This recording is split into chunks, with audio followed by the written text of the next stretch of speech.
भयंकर युद्ध में सैकड़ों हिंदुओं के मारे जाने के बावजूद हिंदुओं ने श्री राम जन्मभूमि पर कब्जा कर लिया। एक बार फिर से हिंदुओं का अधिकार हो गया। इतिहासकार कनिंघम लिखता है कि अयोध्या का सबसे बड़ा हिंदू मुस्लिम बलवा था। हिंदुओं ने अपना सपना पूरा किया और औरंगजेब द्वारा विध्वंस किए हुए चबूतरे को फिर से वापस पाया।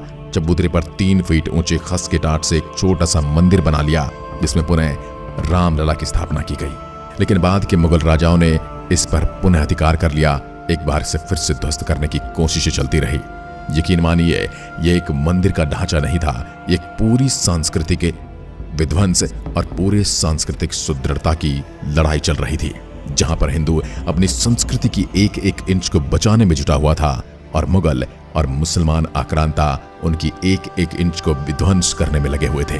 1853 में हिंदुओं का यह आरोप था कि भगवान राम के मंदिर को तोड़कर मस्जिद का निर्माण हुआ। इस मुद्दे पर हिंदुओं और मुसलमानों के बीच पहली हिंसा हुई।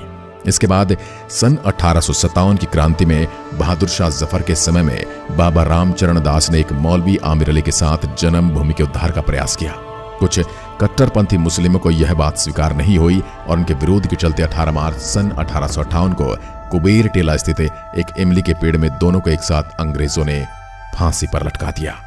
विवाद के चलते 1859 में ब्रिटिश शासकों ने विवादित स्थल पर बाड़ लगा दी और परिसर के भीतरी हिस्से में मुसलमानों और बाहरी हिस्से में हिंदुओं को प्रार्थना करने की अनुमति दे दी गई। 19 जनवरी 1885 को हिंदू महंत रघुवीर दास ने पहली बार इस मामले को फैजाबाद के न्यायाधीश पंडित हरिकिशन के सामने रखा था। इस मामले में कहा गया था कि मस्जिद की जगह पर मंदिर बनवाना चाहिए, क्योंकि वह स्थान प्रभु श्री राम का जन्म स्थान है। वर्ष 1947 में भारत सरकार ने मुसलमानों को विवादित स्थल से दूर रहने के आदेश दिए और मस्जिद के मुख्य द्वार पर ताला लगा दिया गया, जबकि हिंदू श्रद्धालुओं को एक अलग जगह से प्रवेश दिया जाता रहा। 1949 में भगवान राम की मूर्तियां मस्जिद में पाई गई। कहते हैं कुछ हिंदुओं ने ये मूर्तियां वहां रखवाई थी। मुसलमानों ने इस पर विरोध व्यक्त किया और दोनों पक्षों ने अदालत में मुकदमा दायर कर दिया। सरकार ने स्थल को विवादित घोषित करके ताला लगा दिया। 1984 में कुछ हिंदुओं ने विश्व हिंदू परिषद के नेतृत्व में भगवान राम के जन्मस्थल को मुक्त कराने और वहां राम मंदिर का निर्माण करने के लिए एक समिति का गठन किया। बाद में इस अभियान का नेतृत्व भारतीय जनता पार्टी के प्रमुख नेता लाल कृष्ण आडवाणी ने संभाला था। 1986 में जिला मजिस्ट्रेट ने हिंदुओं को प्रार्थना करने के लिए विवादित मस्जिद के दरवाजे पर से ताला खोलने का आदेश दिया। मुसलमानों ने इसके विरोध में बाबरी मस्जिद संघर्ष समिति का गठन किया।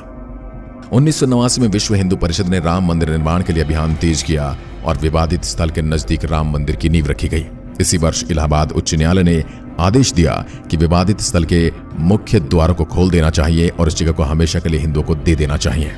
30 अक्टूबर 1990 हजारों राम भक्तों ने मुख्यमंत्री मुलायम सिंह यादव द्वारा खड़ी की गई अनेक बाधाओं को पार कर अयोध्या में प्रवेश किया और विवादित ढांचे के ऊपर भगवा ध्वज फहरा दिया। लेकिन 2 नवंबर 1990 को मुलायम सिंह यादव ने कार सेवकों पर अंधाधुंध गोलियां चलाने का आदेश दे दिया, जिसमें सैकड़ों राम भक्तों ने अपने जीवन की आहुतियां दे दी। सरयू तट राम भक्तों की लाशों से पट गया। इस हत्याकांड के बाद अप्रैल 1991 को उत्तर प्रदेश के तत्कालीन मुख्यमंत्री मुलायम सिंह यादव को इस्तीफा देना पड़ा। इसके बाद लाखों राम भक्त 6 दिसंबर को कार सेवा हेतु अयोध्या पहुंचे। 6 दिसंबर 1992 को बाबरी ढांचे को ढाकर समतल कर दिया गया, जिसके परिणाम स्वरूप देश भर में दंगे भी हुए। इसी मसले पर विश्व हिंदू परिषद के नेता अशोक सिंघल, भाजपा नेता आडवाणी, यूपी के पूर्व मुख्यमंत्री कल्याण सिंह, मुरली मनोहर जोशी और मध्य प्रदेश के पूर्व सीएम उमा भारती सहित 13 नेताओं के खिलाफ आपराधिक साजिश का मुकदमा चलाने की मांग की गई थी। 6 दिसंबर 1992 को जब विवादित ढांचा गिराया गया, उस समय राज्य में कल्याण सिंह की सरकार थी। उस दिन सुबह करीब 10:30 बजे हजारों लाखों की संख्या में कार सेवक पहुंचने लगे।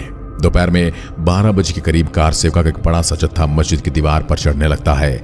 लाखों की भीड़ को संभालना सभी के लिए मुश्किल होता जा रहा था।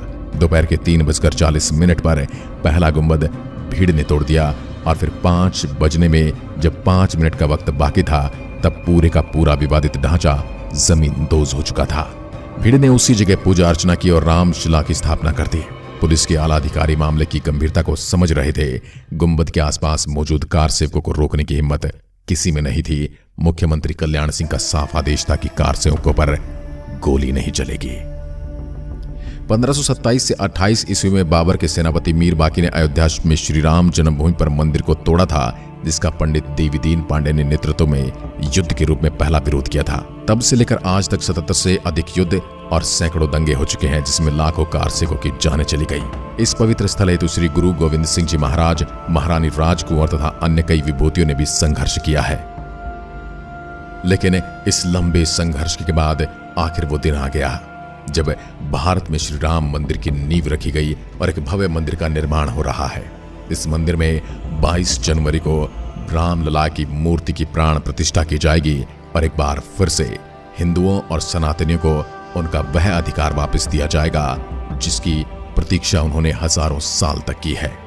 आज की वीडियो में बस इतना ही। अगर वीडियो पसंद आई हो तो लाइक कीजिए और ऐसी वीडियोस के लिए चैनल को सब्सक्राइब जरूर करें। धन्यवाद।